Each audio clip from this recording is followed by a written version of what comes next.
నమస్తే ఫ్రెండ్స్, మా యూట్యూబ్ ఛానల్ని ఆదరిస్తున్న ప్రతి ఒక్కరికి పేరు పేరున ధన్యవాదాలు తెలియజేసుకుంటున్నాను. అంటే కుటుంబంలో ఎన్నో రకాల ఆర్థిక ఇబ్బందులు ఉంటాయి. దాన్ని ఎలా అధిగమించుకు ముందుకెళ్ళాలి అనే విషయం మీద మనం ఒక డిస్కషన్ చేద్దాం అనుకుంటున్నాను. ఈ వీడియోను చూసిన ప్రతి ఒక్కరు కూడా ఒక లైక్ కొట్టండి. ఎందువల్లంటే మీరు కొట్టే లైక్ వల్ల ఈ వీడియో ఇంకా కొంతమందికి చేరి వాళ్ళకు కూడా ఉపయోగపడుతుందని అనుకుంటున్నాను. అలాగే ఎవరైతే ఇప్పటివరకు మా ఛానల్ సబ్స్క్రైబ్ చేసుకోలేదో వాళ్ళు దయచేసి మా ఛానల్ను సబ్స్క్రైబ్ చేసుకోండి. ఎందుకంటే మేము చేసే వీడియోలు మీకు నోటిఫికేషన్ ద్వారా వచ్చి మీకు మా యొక్క మంచి మంచి వీడియోలు మీకు చేరుతాయని ఆశిస్తున్నాను. డిస్కషన్కి వస్తే ఇప్పుడు సముద్రాన్నైనా ఎదొచ్చు కానీ సంసారాన్ని ఎదలేమని ఒక సామెత ఉంది. అంటే రకరకాల సమస్యలు రావచ్చు, కుటుంబం తర్వాత రకరకాల సమస్యలు రావచ్చు. వాటిలో ముఖ్యమైన సమస్య వచ్చి ఆర్థిక ఇబ్బందులు. ఈ ఆర్థిక ఇబ్బందులు అనేది ఎందువల్ల వస్తాయి, దాన్ని ఎలా ఎదుర్కోవాలి, ఎలా ముందుకు ప్లాన్ చేసుకోవాలి అనేది మెయిన్ టాపిక్ అన్నమాట. ఇప్పుడు కుటుంబం అంటే మనం ఒక ఫ్యామిలీని రన్ చేయాలంటే మన కుటుంబ పరిస్థితి మనం తెలుసుకోవాలి.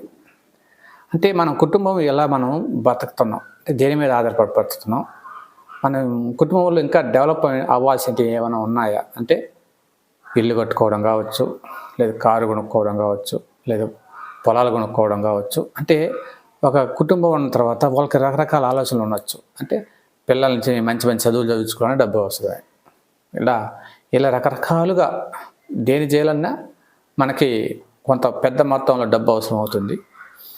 మనము ఆ డబ్బుని ఎలా సమకూర్చుకోవాలి, అదేవిధంగా దాన్ని సమకూర్చుకుంటూ మన కుటుంబాన్ని సాఫీగా రన్ చేసుకోవాలి. ఈ రెండు అన్నమాట బ్యాలెన్సింగ్ అనమాట. అట్ ద సేమ్ టైం మనం దానికి ఎంతంత ఖర్చు పెట్టుకోవాలని జాగ్రత్త చేసుకుంటేనే మనం అనుకున్న మన యొక్క గోల్ని, అంటే మన కుటుంబంలో మనం ఏవైతే అనుకుంటున్నామో, ఏ విధంగా ముందుకు వెళ్ళాలనుకుంటున్నామో, ఏ విధంగా ఎదగాలనుకుంటున్నామో, ఏ విధంగా మన 10 మందిలో గౌరవంగా బతకాలనుకుంటున్నామో అప్పుడు మనం బతకగలుగుతాం. ఇలా లేనప్పుడు మనం ఆర్థికంగా చాలా ఇబ్బంది పడాల్సి వస్తుంది. ఫస్ట్ మనం సంపాదన గురించి మనకు తెలియాలి. ఎంత సంపాదిస్తున్నాం, మన కుటుంబంలో మన సంపాదన ఎంత, మన ఖర్చు ఎంత, దేనికి ఎంత ఖర్చు పెడుతున్నాము, అదేవిధంగా మనం అనుకున్న లక్ష్యాల కోసం మనం ఎంత మేర పొదుపు చేస్తున్నాం అనేది చాలా ఇంపార్టెంట్. ఇప్పుడు చాలా వరకు ఉద్యోగం మీద ఆధారపడే వాళ్ళు నెల మీద ఏ ప్రైవేట్ కావచ్చు, గవర్నమెంట్ ఉద్యోగం కావచ్చు, వాళ్ళకి నెలకు ఒకసారి ఉద్యోగంలో జీతం వస్తుంది. కాబట్టి వాళ్ళు ఏం చేయాలంటే ఫస్ట్ పర్ఫెక్ట్ ప్లానింగ్ ఉండాలి. మాకు కొంత అమౌంట్ వస్తుంది, దానికి ఈ నెలలో ఇంత అమౌంట్ వచ్చినప్పుడు ఫస్ట్ మనం ఆలోచించాల్సింది ఏదైతే ఎక్కువ ఫస్ట్ అవసరమో దాన్ని గుర్తించాలి. కుటుంబంలో ఫస్ట్ దేనికి ఎక్కువ ప్రిఫరెన్స్ అంటే ఫస్ట్ కుటుంబానికి మనకు పూట గడవాలన్నా, అది పిల్లలు చదువుకోవాలా, దానికి ఖర్చు ఉంది. ఇంకా మనం అంటే రకరకాలు యూజ్ చేస్తున్నాం, ఫోన్లు కావచ్చు, టీవీలు కావచ్చు, ఇంటర్నెట్ కావచ్చు, రకరకాలుగా అన్ని, అంటే ప్రతి ఒక్కటి అవసరమే మనిషికి. కాబట్టి దేనికి అవసరమో వాటిని గుర్తించాలి. ఫస్ట్ వాటిని గుర్తించి జీతం వచ్చిన తర్వాత మనకి దేనికి అవసరమో దాన్ని ఖర్చు పెట్టుకోవాలి. అనవసరంగా ఉన్నాయనుకోండి వాటిని రేపటికి వాయిదా వేసుకోవచ్చు. అలా ప్లాన్ చేసుకొని ఖర్చు పెట్టుకుంటేనే మీరు ముందుకెళ్తారు. అలాగే మీరు ఒక వ్యాపారవేత్త, అంటే ఏదైనా షాపు రన్ చేయొచ్చు. దాంట్లో ఏమంటే ఒక షాప్ అంటే మీరు కొంత పెట్టుబడి పెడుతుంటారు. దాంట్లో ఒక 1000 రూపాయలు పెట్టుబడి పెట్టారు అనుకోండి, మీకు దాంట్లో 1100 వస్తుంది. అంటే 1000 రూపాయలు పెట్టి 1100 వస్తుంది. అక్కడ మీకు ఆ సంపాదన ఎంత? 100 రూపాయలు మాత్రమే. మీరు ఖర్చు పెట్టాల్సింది ఆ 100 రూపాయల్లో కొంత ఇంకా మనం ఏదైతే వ్యాపారం ఉందో దాన్ని డెవలప్ చేయడం కొంత ఉపయోగించాలా ఆ లాభంలో. అదే మన కుటుంబాన్ని కొంత ఉపయోగించుకోవాలి. అంతేగాని మనము ఒక దగ్గర ఒక 10,000 వేస్తాం, ఇంకో దగ్గర ఒక 10,000 వేస్తాం, ఇంకో దగ్గర 10,000 వేస్తాం. అట్లా అప్పు చేసేసాం అనుకోండి, తెచ్చి పెట్టుకుంటాం, డబ్బులు అయితే మన చేతిలో ఉంటుంది, రొటేషన్లో వస్తుంది.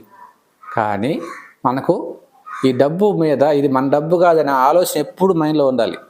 మనం ఏదైతే వ్యాపారం కోసం అప్పు తెచ్చి పెట్టుకున్నామో ఆ డబ్బు మనది కాదు, ఇది వచ్చి మనం అప్పు చేసుకున్నాము, దీన్ని మీరు తిరిగి వడ్డీతో సహా తిరిగి కట్టాలి. కాబట్టి ఆ డబ్బు ఎప్పుడు కానీ మన ఖర్చుల కోసము, మన విలాసాల కోసము ఎప్పుడు కానీ ఉపయోగించుకోకూడదు. మనకు ఎంతైతే ఆదాయం వస్తుందో దానిలోనే మనము ఖర్చు పెట్టడానికి ప్రయత్నం చేయాలి. చాలా వరకు ఇదే చేస్తుంటారు. రొటేషన్లో చాలా వరకు తెలియదు. మనకి డబ్బు వస్తూ ఉంది, రోజు సంపాదన వస్తూ ఉంది అనేసి విపరీతమైన ఖర్చులు పెడుతుంటారు. దయచేసి వ్యాపారం చేసే ప్రతి ఒక్కరు కూడా లాభం మీదనే ఖర్చు పెట్టే విధంగా ప్లాన్ చేసుకోండి. అప్పుడే మీరు వ్యాపారంలో నిలదొక్కుని ఇంకా వ్యాపారం అభివృద్ధి అయ్యే అవకాశాలు ఉంటాయి. అనవసరమైన ఆడంబరాల కోసం ఖర్చు పెట్టకూడదు. ఇప్పుడు మనకి ఏదో బట్టలు ఉన్నాయి, ఏదో జరిగిపోతూ ఉన్నాయి అంటే పక్కన వాళ్ళు అంటే మెయిన్గా ఆలోచించాల్సింది వచ్చి అసూయ అనేది ఉండకూడదు. అంటే పక్కన వాళ్ళు అది కొన్నారు, ఇది కొన్నారు, మనం కూడా వాళ్ళతో సమానంగా మనం కొనుక్కోవచ్చు. మీ సంపాదన ఉన్నప్పుడు కొనండి. అంతేగాని ఇప్పుడే అప్పు చేసి కొనుక్కోవాల్సిన అంత అవసరం అయితే లేదు. మనకి ఇంట్లో ఇప్పుడు మనకి ఎంత మేరకు మనకు పరిమితి మేర మనకి ఆర్థిక వనరులు ఉన్నాయో దాన్ని అనుసరించుకునే మనం ఏదైనా కానీ కొనుక్కోవాలి. అంతేగాని అప్పులు చేసి మనకు కావాల్సినవి మనం కొనేసి ఇల్లంతా బాగా దర్జాగా ఏం కావాలనో అలంకరించుకునే చేస్తే ఏమవుతుంది, అప్పులైపోతాం. కొద్ది కొద్దిగా డెవలప్ అవ్వండి. మనకి ఎవరు మనల్ని కొట్టేయరు. రేపు నువ్వు అప్పుల పాలైపోతే నీ దగ్గర దరిచేసే వాళ్ళు ఉండరు. కాబట్టి మన సంపాదనకి మన ఖర్చుకి సమతుల్యత అనేది ఉండాలన్నమాట. అప్పుడే కానీ మనము ఆర్థికంగా నిలదొక్కోవాలి. ఈ ఆర్థికంగా నిలదొక్కోవాలంటే ఈ మనీ మేనేజ్మెంట్ అనేది చాలా ఇంపార్టెంట్ అన్నమాట. ప్రతి ఒక్కరు ఆలోచించుకోండి దయచేసి. దీనివల్ల ఏమవుతుందంటే ఒకవేళ మీరు ఇలాంటి అనవసర ఖర్చులకు పోయి అనవసర ఆడంబరాలకు పోయి ఖర్చు పెట్టుకున్నామంటే కాపురంలో చిచ్చులు ఏర్పడతాయి. అంటే ఒకవేళ కాపురంలో మీరు ఆర్థికంగా వెనకబడిపోయారనుకోండి,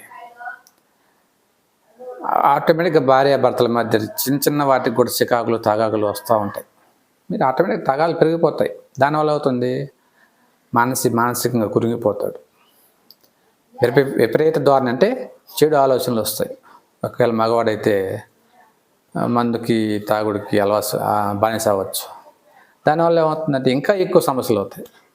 అప్పుడు ఆ భార్య మీద భర్తకి, భర్త మీద భార్యకి ఒకరికి గౌరవించుకోవడం లేకుండా ఒకరంటే ఒకరు అసహ్యం కూడా ఏర్పడే అవకాశాలు ఉన్నాయి. దానివల్ల కూడా వాళ్ళ భార్యాభర్తల మధ్య సంబంధాలు కూడా చెడిపోయే అవకాశాలు ఉన్నాయి.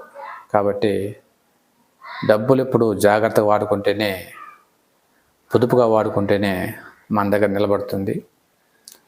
అనవసరమైన ఖర్చులకు వెళ్ళకండి. చాలా జాగ్రత్తగా ఈరోజు 10 రూపాయలు ఖర్చు పెడుతున్నామంటే దానికి ఉపయోగకరంగా ఉంటేనే ఖర్చు పెట్టండి. మీకు దాంట్లో ఉపయోగం లేదంటే ఖర్చు పెట్టద్దండి. ఒకవేళ ఈరోజు ఖర్చు పెట్టాల్సి వస్తే దాన్ని వాయిదా వేసుకోండి. ఇంకో రోజు ఖర్చు పెట్టేదానికి ప్రయత్నం చేయండి. అంటే ఈరోజు మనకి ఏమి ఇబ్బంది లేదు అనుకుంటావు, రేపు ఏదో కొత్త సమస్యలు వస్తూ ఉంటాయి, కొత్త అవసరాలు వస్తుంటాయి, ఆర్థిక అవసరాలు. ఎప్పుడు ఏ అవసరం వస్తుందో ఎవరికి తెలియదు. కాబట్టి డబ్బును ప్రతి ఒక్కరు కూడా జాగ్రత్తగా ఖర్చు పెట్టి మీ యొక్క ఆర్థిక ప్రణాళికలు బాగా వేసుకొని ఆర్థికంగా ఎదగాలని ప్రతి ఒక్కరిని మనస్ఫూర్తిగా కోరుకుంటూ నమస్కారం.